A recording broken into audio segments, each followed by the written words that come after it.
How's it going, everyone? Welcome back to Cooking Without Pants On, where today we are going to be reading Chapter 4 of Moby Dick. But before we begin, I want to remind everyone that this Friday, April 15th, at 12 p.m. U.S. Central Time, we will be having a 200 subscriber celebration live stream. So please show up for that. I'll be playing some games, answering questions live for everyone to hear, interacting with all of you. You should have a great fun time. Chapter 4. Setting Sail. As we boarded the Pequod, Captain Peleg stopped us. "You hadn't told me Queequeg was a cannibal," he said in a shocked voice. "We don't allow any pagans unless they're converted. Do you have Queequeg's papers to show he is a Christian?" "He's a member of the First Congregational Church," I said. "You mean the one run by Deacon Coleman? I pass it every Sunday and never once see him. Are you trying to put one over on me?" "Listen," I said. "He's a born member and a deacon himself." "Come on now," said the captain. "What church are you talking about?" Feeling myself pushed, I said, "The great First Congregational Church of the world, the church that you and I and every mother's son worships in. We all belong to that church. We may have a few small differences, but in the one grand belief in God, we all join hands." "I never heard of a better sermon," said Peleg. "Maybe you ought to ship as a missionary. But tell me, has your friend Quahog ever stuck a fish?" Queequeg understood the question and took it as a test. He jumped onto the bulwarks and from there onto the bow of one of the hanging boats. Raising his harpoon, he called out, "Cap'n, you see him smally drop tar on water deer. Well, s'posey him one whale eye. Well then." Taking sharp aim, Queequeg darted the harpoon and struck the shiny tar spot out of sight. "Now," said Queequeg matter-of-factly, as he hauled in the line, "s'posey him whale eye, dat whale dead."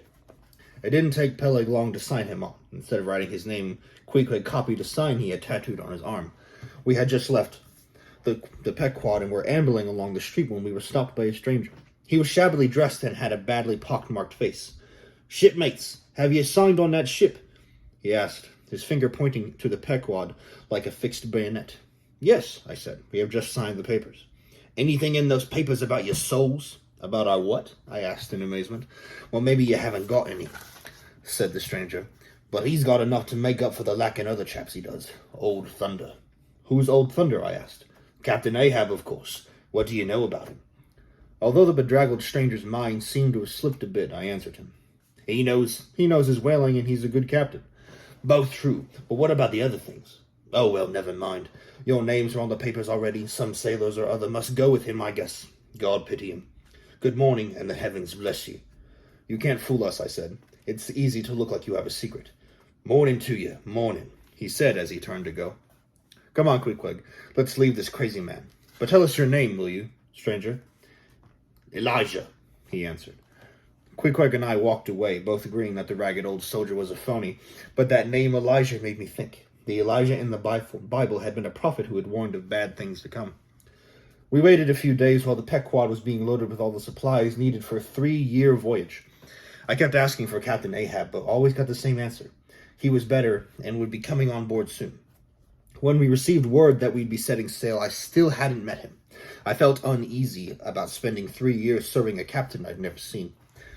It was about 6 a.m. when Queequeg and I arrived at the wharf. I thought I saw some sailors running in front of us, but I couldn't be sure in the morning mist. "Stop!" called a voice, and we each felt a hand on our shoulder. It was Elijah. "You ain't going aboard?" he asked. "We are, but it's no concern of yours," I answered. "Did you see some men going toward the ship just now?" he asked. "Yes, but it was too dim to make out who they were," I said. Very dim, very dim. Well, see if you can find 'em now. Morning to you. Shan't see you again, I guess." Who's those final cracked words he left. With those final cracked words, he left. The Pequod hoisted anchor and set sail under Captain Peleg. When we were out of the bay and on the ocean, a small sailboat came to take him back to the shore. Queequeg and I still hadn't set eyes on Captain Ahab, but we got to know the other members of the crew. Starbuck, the chief mate, was a thin, steady man who seemed to be brave, but in a practical way. Having lost his father and his brother at sea, Starbuck was not a man to take foolish risks. The second mate was Stubb, an easygoing, fearless man and a continual smoker. You'd as soon expect to see his face. without his nose as the sea without his little black pipe. Flask was the third mate. This short, stubby sailor seemed to be out hunting whales just for the fun of it. The long voyage around Cape Horn at the southern tip of South America was only a jolly joke to him. Each of these three mates commanded one of the Pequod's small whaling boats, and each had his own harpooner. Chief Mate Starbuck had chosen Queequeg. Tashtego, a Massachusetts Indian, worked with Stubb. The second mate, Ndagu, a gigantic African, was Flask's harpooner. With the three mates taking turn at command, nothing was seen of Captain Ahab. Then, after a few days after we'd left Nantucket, I came on deck at the call of the afternoon watch.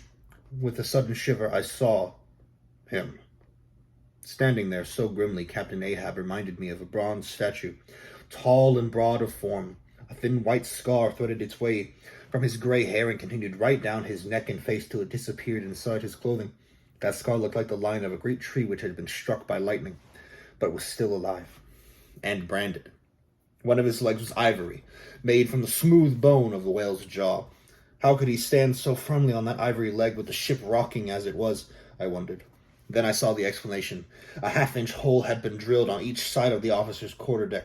His bone leg fit in that hole, keeping him erect as he stared silently out beyond the ship's ever-pitching prow. Captain Ahab seemed to be troubled by some mighty woe. All right.